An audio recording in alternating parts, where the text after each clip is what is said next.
Hello everyone, welcome to Jyotsna study zone. Friends, आप सब कैसे हैं? आई होप कि आप सब अच्छे होंगे। तो फ्रेंड्स, जैसे कि आप सभी को पता है कि परसों यानी कि 8 जनवरी को आप सभी का यूजीसी नेट का एग्ज़ाम होने वाला है। तो उसी को देखते हुए हम लोग भी अपनी प्रैक्टिस सेट के लास्ट मोमेंट पर आ गए हैं। आज हम प्रैक्टिस सेट 14 को सॉल्व करेंगे, जिसमें कि हम बहुत ही इम्पोर्टेंट क्वेश्चंस को देखेंगे जो कि आपके एग्ज़ाम के लिए बेनिफिशियल होंगे। तो चलिए हम स्टार्ट करते हैं अपने आज के सेशन को। तो आप लोग भी कोशिश कीजिएगा कि इस प्रैक्टिस सेट के साथ साथ आप भी जो है आंसर देते चलें। मैं जो थोड़ा सा पॉज रखती हूँ क्वेश्चन के बीच में आंसर बताने के लिए, वो इसीलिए रखती हूँ कि आप भी इसका आंसर दे सकें। तो इससे आपकी प्रैक्टिस जो है वो बेहतर होगी। तो चलिए हम स्टार्ट करते हैं अपने आज के सेशन को। लास्ट प्रैक्टिस सेट में हम लोगों ने 195 तक के क्वेश्चन को सॉल्व कर लिया था। आज के सेशन में हम 196 से स्टार्ट करेंगे। तो हमारा पहला क्वेश्चन है, संगीत रत्नाकर की टीका किसके द्वारा लिखी गई थी? नान्यदेव, सिंह भूपाल, कश्यप या कोहल? तो इसका जो राइट आंसर हो जाएगा वो ऑप्शन बी हो जाएगा। संगीत रत्नाकर की टीका जो है सिंह भूपाल जी के द्वारा लिखी गई थी। संगीत रत्नाकर की टीका सिंह भूपाल जी के द्वारा लिखी गई थी। सिंह भूपाल ने संगीत रत्नाकर पर 14वीं शताब्दी में संगीत सुधाकर नाम से टीका लिखी थी। तो इस प्रकार इस क्वेश्चन का राइट आंसर ऑप्शन बी हो जाएगा, सिंह भूपाल। नेक्स्ट क्वेश्चन है, निम्नलिखित में से भिन्न को चुने। तुम्बा, पर्दा, घुड़च या रीड? तो इसमें से जो भिन्न है वो हो जाएगा ऑप्शन डी, रीड। तुम्बा, पर्दा और घुड़च ये तीनों ही जो है सितार से संबंधित हैं, लेकिन ये जो रीड है ये संबंधित है हारमोनियम से। ठीक है, इसीलिए ये अन्य से भिन्न है। तो इसका राइट आंसर हो जाएगा option D, read. Next question, संगीत रत्नाकर के किस अध्याय में निबद्ध अनिबद्ध का वर्णन दिया गया है? प्रकीर्णन अध्याय में, स्वरा अध्याय में, राग विवेका अध्याय में या प्रबंधा अध्याय में? तो इसका राइट आंसर हो जाएगा ऑप्शन डी, प्रबंधा अध्याय में जो है निबद्ध और अनिबद्ध का वर्णन दिया हुआ है संगीत रत्नाकर ग्रंथ में। तो इस प्रकार इस क्वेश्चन का राइट आंसर ऑप्शन डी हो जाएगा, प्रबंधा अध्याय। संगीत रत्नाकर के चौथे अध्याय में प्रबंध अध्याय से संबंधित है। ठीक है, संगीत रत्नाकर का जो चौथा अध्याय होता है वो प्रबंध अध्याय से संबंधित होता है और इसमें निबद्ध और अनिबद्ध का वर्णन किया गया है। इसमें प्रबंध के 75 प्रकार के जातियों का वर्णन किया गया है जो कि विस्तृत रूप से है। तो इस प्रकार इसका राइट आंसर ऑप्शन डी हो जाएगा, प्रबंध अध्याय। नेक्स्ट क्वेश्चन है, निम्नलिखित में से भिन्न को चुने। प्रसन्नादि, प्रसन्नता, पौर्वी या प्रसन्न मध्य? इसमें आपको बताना है कि भिन्न कौन सा है। इस क्वेश्चन का राइट आंसर हो जाएगा पौर्वी, ऑप्शन सी राइट आंसर हो जाएगा। पौर्वी जो है वो मूर्छना का एक प्रकार है। मूर्छना शब्द मूर्छ धातु से बना हुआ है जिसका अर्थ होता है मोह तथा समुच्छ्राय अर्थात उभार, चमकना, व्यक्त करना। महर्षि भरत ने 7 स्वरों के क्रमिक प्रयोग को मूर्छना कहा हुआ है। मूर्छनाएं 4 प्रकार की मानी गई हैं, परंतु इसके रूपों में 2 मत पाए जाते हैं। पहले मत के अनुसार मूर्छनाओं के 4 प्रकार हैं। कौन कौन से हैं? पूर्णा, षाड्वा, अर्विता और साधारणी।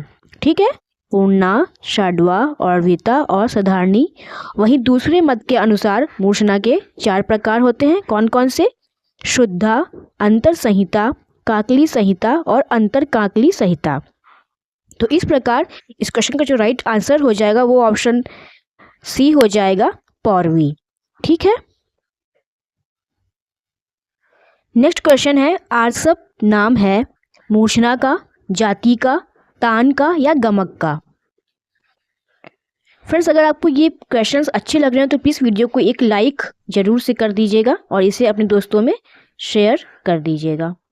और अगर अभी तक आपने चैनल को सब्सक्राइब नहीं किया हुआ है तो प्लीज़ चैनल को सब्सक्राइब भी कर दीजिएगा।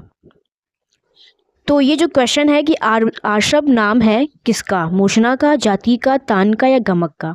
तो आर्षभ जो नाम है वो जाति का नाम होता है, तो इसलिए इसका राइट आंसर ऑप्शन बी हो जाएगा, जाति। ऑप्शन बी आंसर राइट हो जाएगा। आर्षवी जाति का एक प्रकार माना जाता है। शुद्ध जातियों की संख्या 7 मानी गई है। इसके नाम इस प्रकार से हैं: शारजी, आर्षवी, गांधारी, मध्यई, पंचमी, दैवती और निषादी। तो ये जो है हमारी 7 शुद्ध जातियां हो जाती हैं। तो इस क्वेश्चन का राइट आंसर ऑप्शन बी हो जाएगा, जाति का। नेक्स्ट क्वेश्चन है, वैदिक स्वर अतिस्वार्य किस लौकिक स्वर के बराबर है? षडज, निषाद, गंधार या पंचम। तो आपको यहाँ बताना है कि जो वैदिक स्वर है जिसका नाम है अतिस्वार्य वह किस लौकिक स्वर के बराबर है। तो इसका जो राइट आंसर हो जाएगा वो ऑप्शन बी हो जाएगा कि अतिस्वार्य स्वर जो है वो निषाद के समान है। विकृत मूषणा का नाम कौन सा है? रजनी, सांतरा, सुखा या मंदा।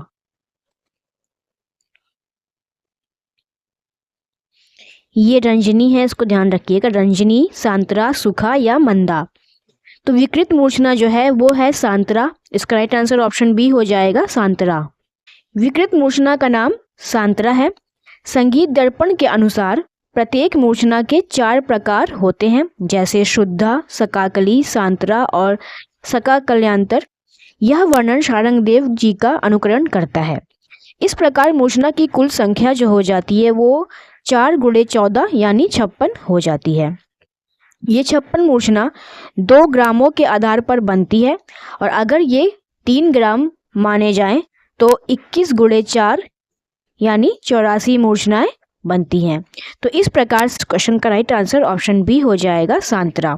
आप सभी के लिए इस प्रैक्टिस सेट में प्रत्येक क्वेश्चन की जो है डिटेल आपको प्रोवाइड कराई जा रही है, सिर्फ इसलिए ताकि आपका नेट ज़ेआरएफ क्लियर हो जाए।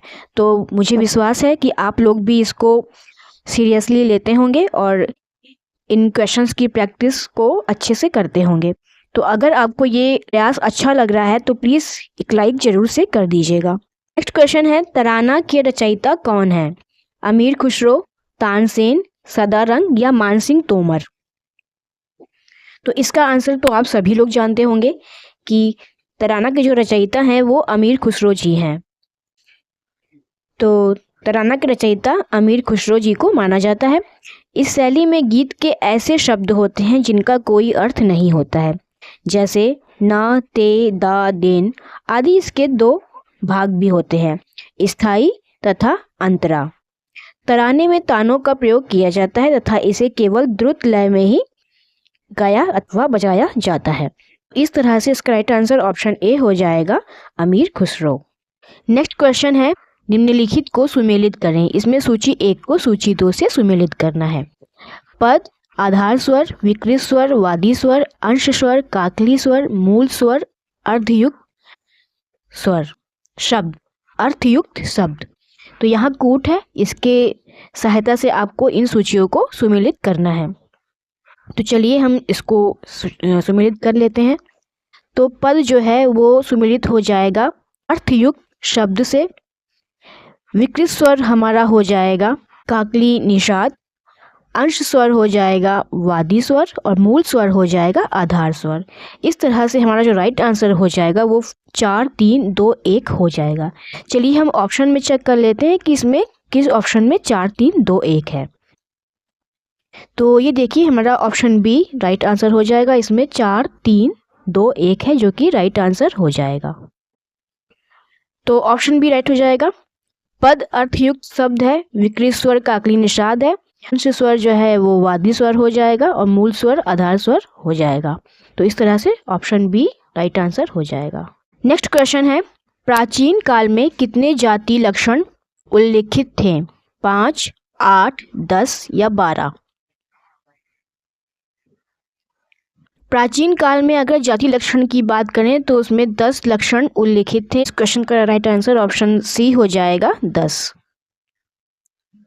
प्राचीन काल में जाति के 10 लक्षण उल्लेखित हैं।